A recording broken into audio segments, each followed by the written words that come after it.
Caitlin Clark, maybe the most commonly discussed person in our short history as a show, but Time Magazine gave her Athlete of the Year. They got the interview to kind of sum up 2024. Wright Thompson kind of got the article to sum up 2023 at ESPN. Now they get this one and get to ask her about all the controversies and all the pseudo controversies and everything else that happened in her first professional season. And she gives this comment, which, let's just get out of the way up top, was an echoing of things she's already said in the past and has been asked about in the past, and basically has always said the same thing, which is, I'm on the backs of the players who came before me. A lot of them were black. I understand the kind of situation that I hold, and I don't want to, overlook that, while I'm also, appreciative that so many fans have tuned in because I'm here. Conservative media didn't love that. A lot of voices across the media landscape were accusing her basically of just blatantly lying. They just took her comments and said, not true. That's not what you actually feel. I don't believe it. A little weird. And then the whole thing kind of got topped off when a Washington Mystics part owner went on CNN Sports, which I think is only an international program. I'm not even sure why they were covering this or anything, but whatever.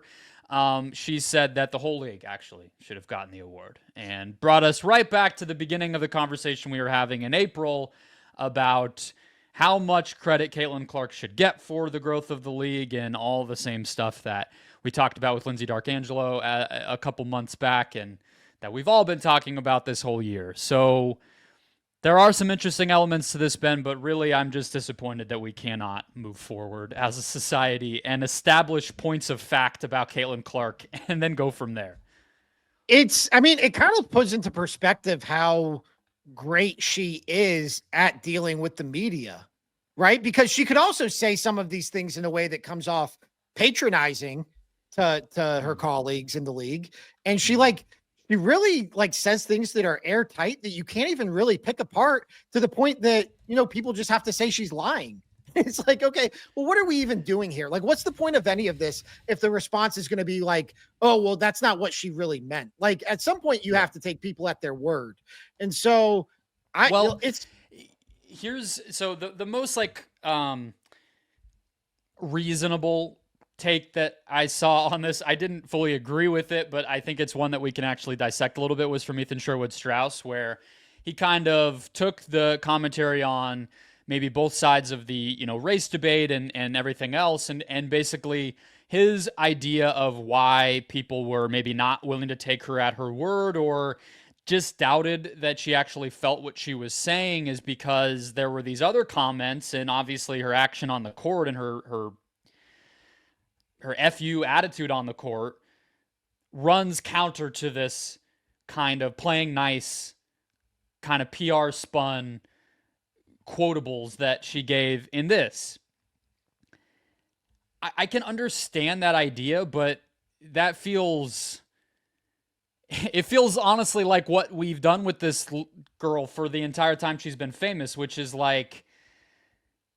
not treat her like a human. Like, she is just sort of like this series of sound bites and viral clips that we kind of analyze and then throw away. And it's like, well, I know people can be assholes when they're competing, and then actually pretty chill and nice and respectful and, socially progressive in other ways. Like, I've worked with people who are woke as can be, and they suck. I mean, I don't know what what are we talking about? That doesn't explain away, okay, she's lying.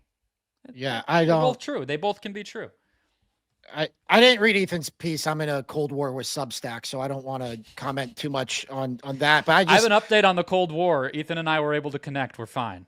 Oh, don't good. Worry. Cold War over. Good. Yeah. So you can read Substack again, Ben. I appreciate the support, though. Okay. But yeah, Kobe Bryant was an asshole, but he also did charity work.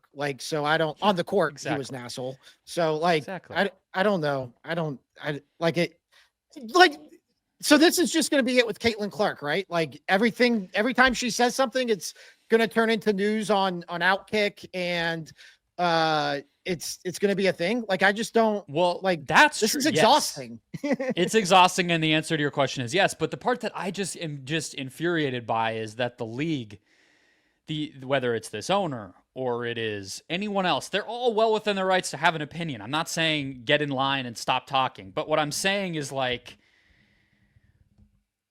have some mindfulness that you're entering an arena that's more heated than you realize it is, right? Like, in the same way we say Caitlyn is going to be co-opted, everything she says, and liking Taylor Swift endorsement of Kamala or whatever.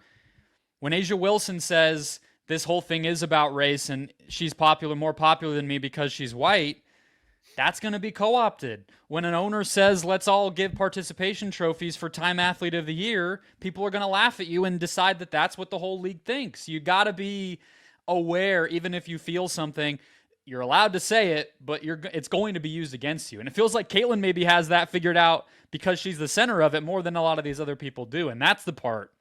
If that changed, I think a lot would quiet down because she's been pretty good about keeping things locked and quiet. It's these other voices who can't help themselves, I think. You know what's funny is when I saw the tweet proclaiming her Times Athlete of the Year, I misread it initially and thought she was the Person of the Year.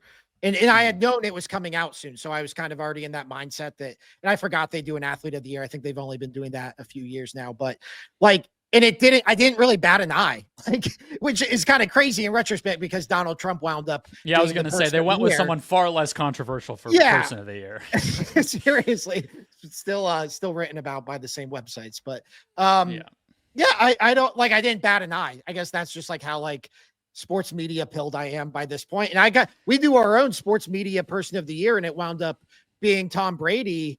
And there's a part of me that wonders if it should be Caitlin Clark, even though she's not a member of sports media. Like the way that she has dominated the news cycles is unlike anything I can remember. I cannot remember another athlete driving news cycles the way that she does.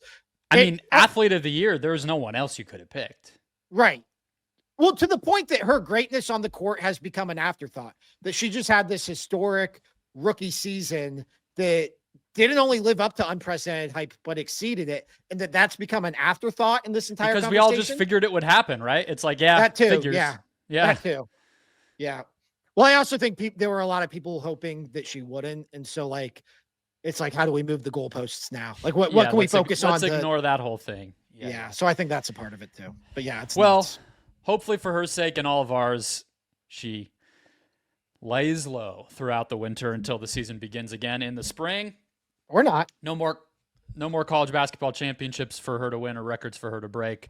And their season doesn't start until May. So maybe for the next 5 months of our show here, we will not have to talk in circles about Caitlin Clark.